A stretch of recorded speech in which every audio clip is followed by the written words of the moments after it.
2, 3, 4. Galera, mudei de ideia, hein? Eu coloquei aqui mais um exemplo pra gente fazer, né? Pra te mostrar também que dentro do módulo, não necessariamente a gente precisa ter uma função de primeiro grau, né? Porque os 4 exemplos ficaram ali meio concentrados, na minha opinião. Mudei de ideia. Falei que a gente já se via, mas vamos falar de mais um exemplo. Então imagina que você tem essa função e tem que determinar o gráfico dessa função que é modular e do segundo grau ao mesmo tempo, né? É do segundo grau e modular, porque ela tem y igual a x² menos 4x mais 3, tudo isso dentro do módulo, né? Bom, eu já me antecipei aqui e fiz um esboço, né? Tá meio feio, eu sei, mas esse aqui, o esboço de vermelho, seria o gráfico sem o módulo, ou seja, se a gente fosse só x² menos 4x mais 3, teria essas raízes, 1 e 3, né? Passaria aqui no 1, aqui no 3... Aí teria o x do vértice 2, né? Enfim, passaria no 3 lá em cima e seria com cavidade para cima porque o A aqui é positivo. Beleza. Como a função modular, ela basicamente ela torna a parte negativa positiva, qual é a parte negativa desse módulo? Desse módulo, ó, desse gráfico. Bom, esse gráfico, ele tá tocando aonde? Ele tá tocando no 1 e no 3, então entre 1 e 3 é a parte negativa. Então, basicamente, você vai desconsiderar essa parte aqui, ou seja, você pega esse gráfico e desconsidera essa parte que é dita negativa, né? Ou seja, dita negativa de fato, né? Porque ela tem y negativos. E aí, o gráfico em módulo, né? Seria esse gráfico aqui, ó. E aí, o máximo aqui estava dando, deixa eu ver, 3, estava dando menos 1.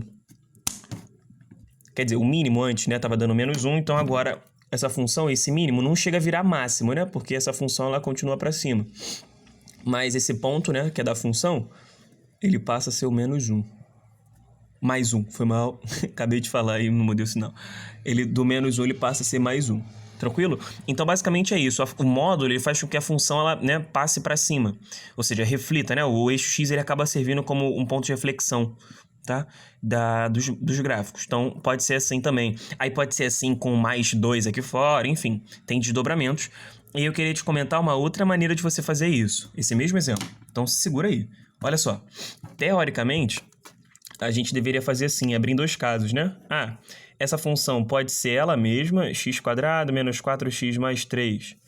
Se x² menos 4x mais 3 for maior ou igual a 0. E ela pode ser também menos x² mais 4x menos 3, se x² menos 4x mais 3 for menor do que 0. E aí eu queria só pedir para que você... Pedir não, né? Caso você tenha interesse, em fazer esse tipo de solução aqui, tá? Porque, assim, essa solução ela seria mais assim, uma prova discursiva, por exemplo, né? Não que isso aqui esteja errado, beleza? Não tá errado não, pode fazer assim também. Só que você teria que explicar também para quem está corrigindo como fazer isso. E esse aqui seria o método original, né? Então você vai aproveitar, né, a própria lei de formação para aonde ela tiver positiva ou nula. E aí já que a gente tem um gráfico aqui. Então a gente aproveitou do 3 em diante e do diante desde o menos infinito até o 1 e do 3 até o mais infinito. E a gente pegou a outra função, né? Porque aqui é como se fosse uma outra função, né? Não sei se você consegue perceber. Aqui é como se fosse essa função aqui, ó. Adivinha que ponto é esse? Esse ponto aqui é o menos 3, cara. Aqui, menos 3, tá? Aí você pega essa função quando, né, no intervalo onde ela é negativa, no intervalo onde a original é negativa, né? Então, o intervalo onde a original vermelha é negativa, entre menos 1 e 3. Então, eu tô dizendo isso. Você poderia estar continuando a criar esse gráfico a partir dessa ideia. Mas, se você sabe identificar o gráfico da coisa que está dentro do módulo, você não precisa fazer isso aqui de azul.